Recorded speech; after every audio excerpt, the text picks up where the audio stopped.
Hi అండి, welcome back to our channel అండి. ఇవాళ మనం ఉప్మా ప్రిపేర్ చేసుకున్నాం. అది కూడా చాలా హెల్దీగా. ఉప్మా అందరికీ తెలిసింది, కానీ ఇలా చేయండి, పిల్లలు చాలా ఇష్టంగా తింటారు. ఫస్ట్ ఇలా ఉప్మా రవ్వని ఇలా దోరగా వేయించేసుకోవాలి.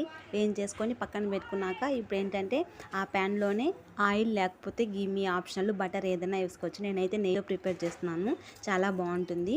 అలాగే అందులో ఆవాలు వేసి ఇది ముందుగా ఉడికించుకున్న పెసరపప్పు అండి.